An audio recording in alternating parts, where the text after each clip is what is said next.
Assalamualaikum warahmatullahi wabarakatuh. Apa kabar semuanya para pecinta YouTube channel Tobat 100% yang saya sayangi serta dirahmati dan dimuliakan oleh Allah Subhanahu wa taala. Pastinya saya selalu mendoakan kalian semua semoga panjang umur, sehat sekeluarga, banyak rezeki serta dijauhkan dari segala bentuk musibah dan diberkahi hidupnya oleh Allah Subhanahu wa taala. Amin amin ya rabbal alamin.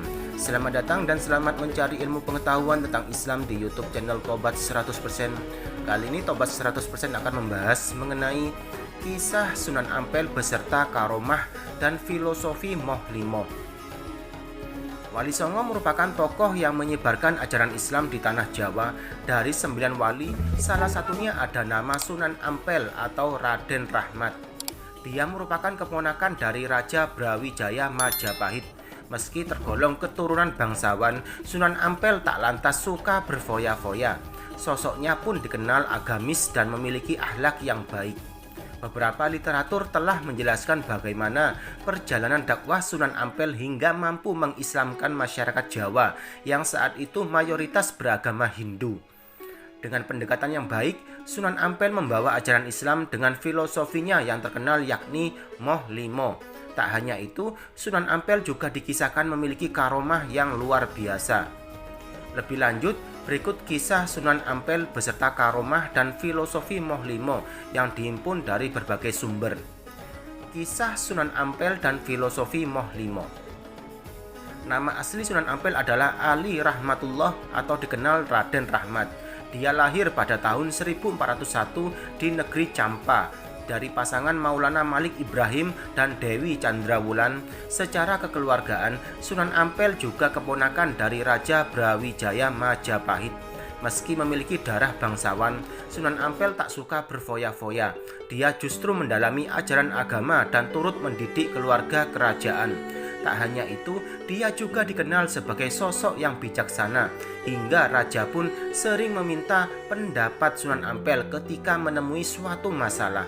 Misalkan saja kisah di mana raja merasa resah dengan ritual Bhairawa Tantra, dikutip dari Nilai-nilai Pendidikan Akhlak dalam ajaran Moh Limo Sunan Ampel, karya Ahmad Yulianto. Sebagian masyarakat di Jawa kala itu menganut aliran Bhairawa Tantra, yakni terkenal dengan ritual Panca Ma yang berarti mamsa atau daging, matsya atau ikan, madya atau minuman keras, maituna atau bersetubuh, dan mudra atau semedi.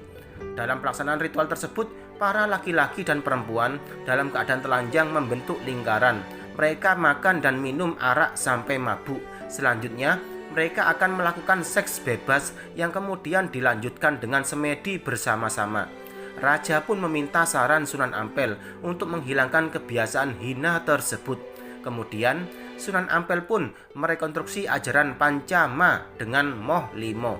Moh Limo ini merupakan ajaran yang selaras dengan nilai-nilai Islam. Dalam bahasa Jawa, Moh Limo artinya menolak melakukan 5 hal, yakni moh ngombe atau tidak mabuk, moh madat atau tidak mengkonsumsi narkoba, moh maling atau tidak mencuri, moh main atau tidak berjudi, dan moh medok atau tidak melakukan zina. Tak hanya itu, Sunan Ampel juga mendirikan pesantren wilayah Ampel Denta. Pesantren itu menjadi pusat pendidikan Islam yang berpengaruh bagi masyarakat di sekitarnya. Murid-muridnya yang telah dibekali ilmu pengetahuan mengenai agama Islam kemudian disebar ke berbagai daerah. 2 muridnya yang terkenal adalah Sunan Giri dan Raden Patah. Kisah Sunan Ampel dan karomahnya. Dalam naskah-naskah kuno yang telah diterjemahkan, Sunan Ampel juga disebutkan memiliki kesaktian yang dalam Islam dikenal dengan nama karomah. Dikutip dari berbagai sumber, salah satu karomah Sunan Ampel adalah menghadirkan Mbah Soleh yang telah meninggal. Dalam kisahnya, Sunan Ampel dijelaskan merasa bersedih dan gelisah ketika Mbah Soleh meninggal. Dia merupakan salah satu santri yang rajin dan taat. Sosok Mbah Soleh juga cinta kebersihan dan selalu membersihkan masjid. Suatu ketika Sunan Ampel berucap, kalau saja Mbah Soleh masih hidup pasti masjid bersih.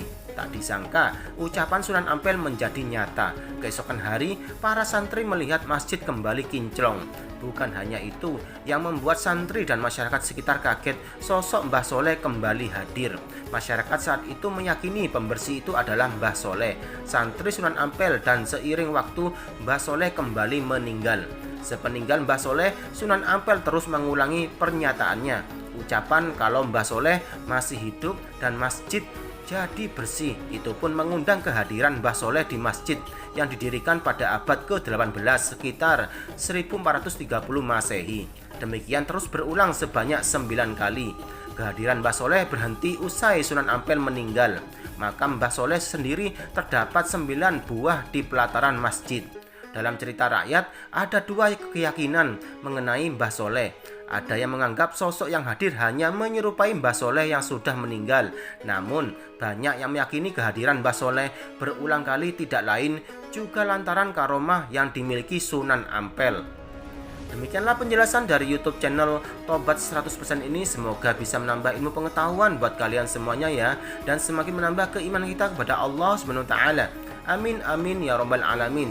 Jangan lupa selalu simak YouTube channel Tobat 100% ini setiap harinya agar kalian tidak tertinggal informasi mengenai ilmu pengetahuan tentang Islam serta amalan zikir wirid dan doa-doa sesuai dengan ajaran Rasulullah SAW. Sekian, terima kasih, semoga bermanfaat. Wassalamualaikum warahmatullahi wabarakatuh.